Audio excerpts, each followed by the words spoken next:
This will be part 2 of the perfect car.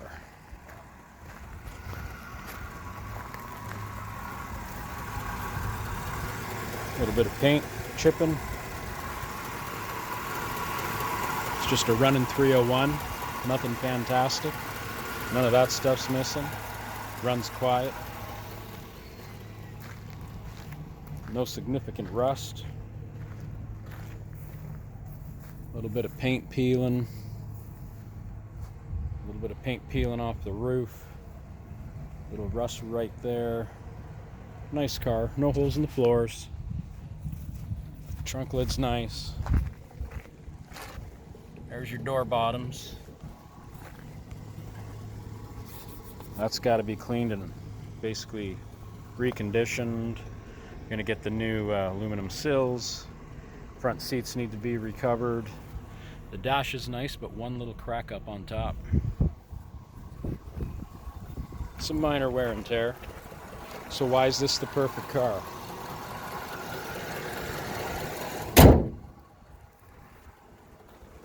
I haven't touched it in about 2 weeks because I've been busy. I parked it in the weeds, and then I cut the grass, and then I never moved the car.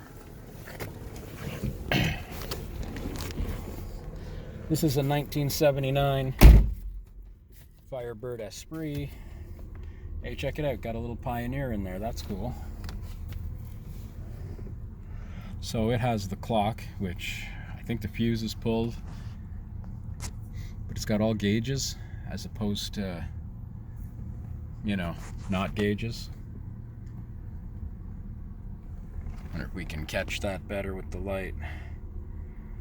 Plenty of volts, she never gets hot. Not an AC car, don't care. With this car, you do got these lovely things, vents.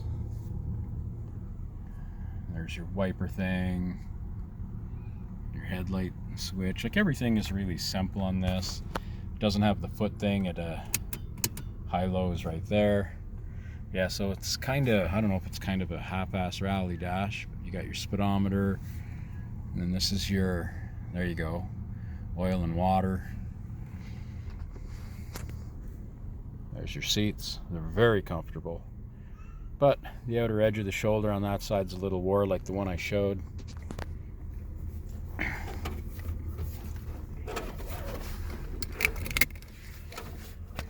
Basically, I bought this car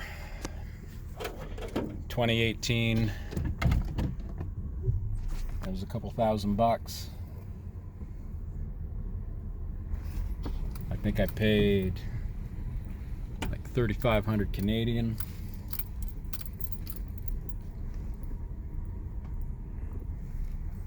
So it's like, I don't know what, 2,500 US or something like that, depending on the exchange rate.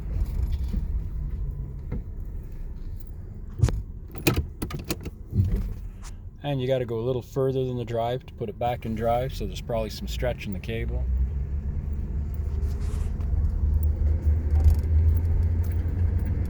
You're gonna ask me, why is this old clunker? It's a 40-some-year-old clunker. I got Buick wheels, 18x7s on the back, 14x6 on the front. Good tires.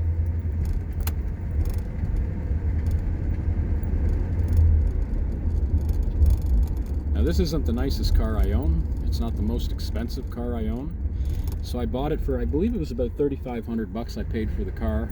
I bought 2 new tires for the front, the bushings that go in the frame, and then the whole front steering and suspension has all been redone. Now, before I got the car, someone had redone the rear springs and the rubbers in there. And basically all the rubber stuff, this thing was so well oiled underneath to preserve it that all that stuff was toast.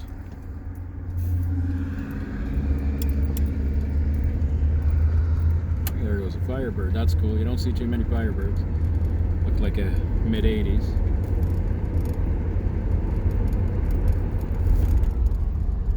Everything's working. Gas gauge works. It's just showing full because it's actually full. And the only thing that don't work in this car is my speedometer give up the goat. So I was looking into that, and it ended up being the little plastic gear in the tranny. So I have one of those coming. If you put a drill on the speedometer cable from down below, speedometer and everything's fine. And my camera work kind of sucks because I'm literally just kind of, instead of resting my hand on the shifter, I'm just resting it on the dash with my phone in it. And we're gonna signal. See, that all works.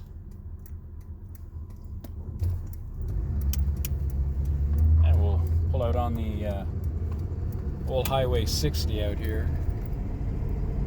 Beautiful view, beautiful day, real hot.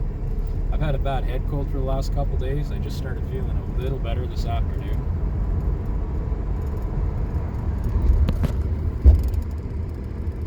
And there we go, we're touring. So why is this the perfect car? Look, I got about 4,500 bucks into this car in total. That's in Canadian money. It starts, it runs, it's reliable. We're literally going down the road right now. I can drive this anywhere. I can drive this across country. The value of these cars has definitely gone up, but that doesn't mean you won't find a cheap one that needs some work, right? So in the case of this one, it was for sale. I knew a guy that had it, and basically they couldn't put the car through a safety check because all the bushings in the frame to body mounts, the rubber bushings were all clapped out and squished. And basically with all the oil undercoating, they turned into jelly because let's face it, it's a 1979, it's old. So I had to basically loosen one side, change the 3 bushings, tighten it back up, not quite all the way. Then I did the other side and measured it all for square, tightened them up to what you're supposed to torque them at. Now I did use polyurethane body bushings, which I think is, you know, just makes sense because I'll likely under oil the car when it starts to get kind of dry looking underneath. I'm not going to restore this car. I don't have to. Now it's never seen floors, it's never seen framework, and everything underneath is healthy and solid. And when you wipe the nasty greasy oil undercoating off, basically you can see mostly blue paint. So that's what we got here. And I mean, I love this car because here we are, we're driving. Hope the wind noise don't bug you. I am going to open the window because it's 33 degrees out here. Yeah, I've taken this car. I'm about a little over 2 hours out of Ottawa, Ontario, and I've taken this car to Ottawa just to go pick up parts. I'm not worried about it breaking down. All the hoses for the coolant system look healthy. Any sign of weakness or nastiness, I'm just going to replace them all. And I don't know when they were done, but somebody's done them. They're definitely not original. All the brakes on the whole entire car are brand spanking new. So everything on this car works as it should. Now, I'm not going back and forth on the wheel or anything because the whole front end's new with an alignment. All done in 2018. I might put a couple thousand on it a year because I work from home, so I don't drive around a lot. But when I had this car, the first summer I had it, I was working somewhere else and I commuted with it basically every day all summer and spring and fall. So I drive it for about between 7 and 10 months of the year. Ontario's funny. We could have like a 3-4 month winter, like we could have a 2.5 month winter. So basically I'm just driving through the little town where I live in Renfrew County. Like I say, a couple hours, would I be west of Ottawa?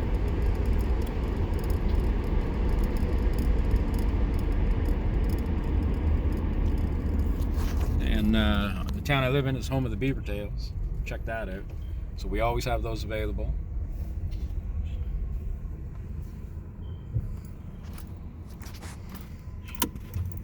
Now we'll go for a little tour down the highway. We're only at 9 minutes.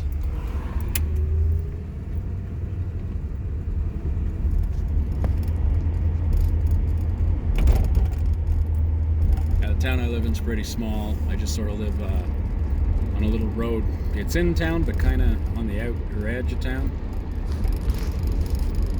It's a touristy place, all kinds of touristy, well, a few touristy things to do. But the next few towns over, 2, 3, 4 towns, the whole area is touristy, so it's a nice spot to live. So coming back to, what was it, Dead Dodge Garage and Uncle Tony and a handful of others. Everybody's talking about, you know, a car you can afford being the perfect car, and I think that hits the nail on the head. I think you got to be able to drive around and enjoy it.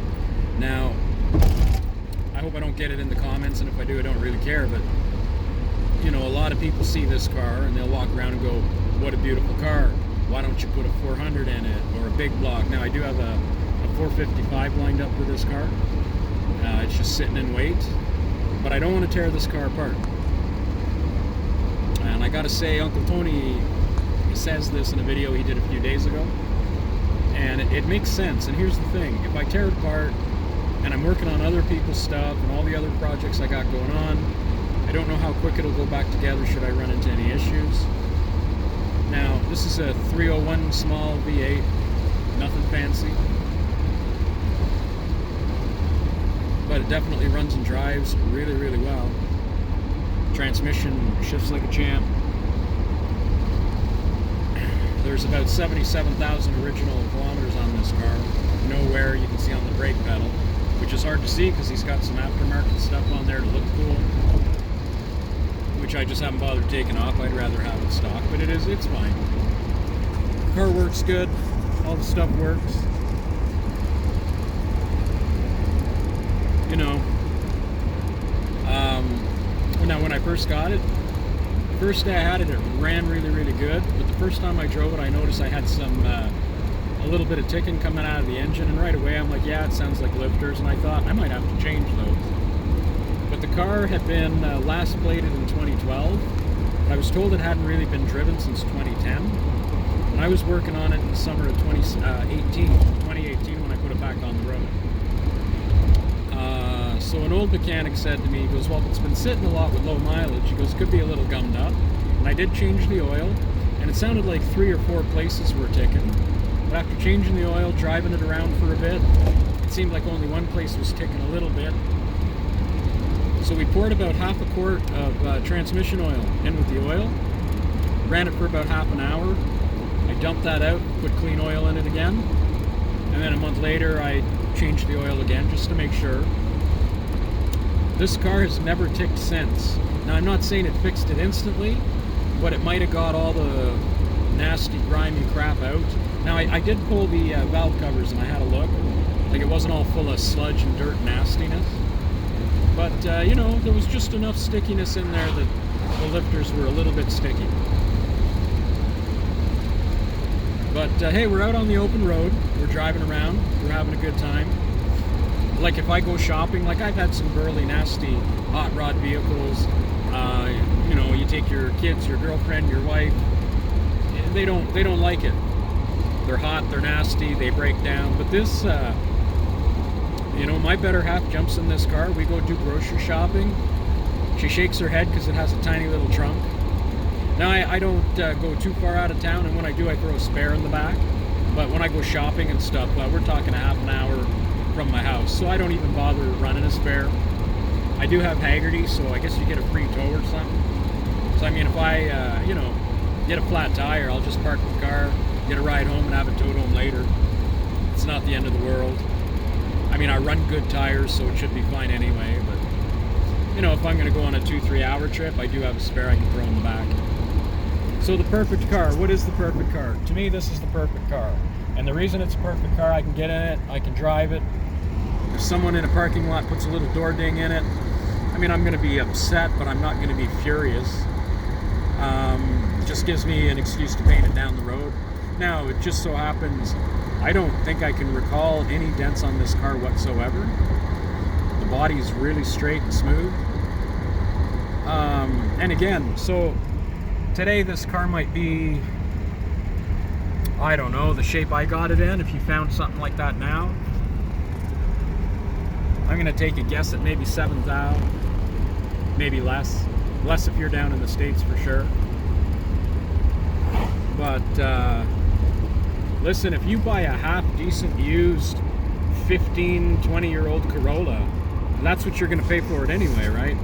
So if you go out there and find something like this, people say, oh, they're never reliable, and I mean, people drove these for years, right? And speedometer went around like 2-3 times. So if you go through a car and you fix everything, I mean, you can probably get years out of it with very little work. excuse me. But I'd say, you know, go through your brake system, make sure all that's good. But I mean, if you want to afford something cool, you can go to a car show. This will do that. And I mean, I've been driving this since 2018, right? So 2023. If you had this car and you were driving it around for 5 years, in 5 years you could likely save up, you know, enough money for a repaint. Like, this car could get away with a repaint and a couple little touches. This car doesn't need a restoration. Now, I admit, this is not a 1971 split bumper Camaro. This is a 1979 Pontiac Esprit. So if you can rectify in your mind that you're doing this for you and not for everybody else out in the world who will point and say, well, you know, do this, do that, buy a better one. Is it an SSD, something, a GT, SS? Like, you know what?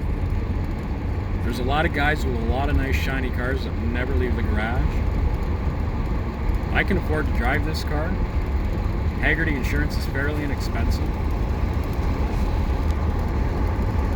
And to me, if you can get in, turn the key and drive it, you're having a good time. That right there is the perfect car. Anyway, that's enough for today. Cheers.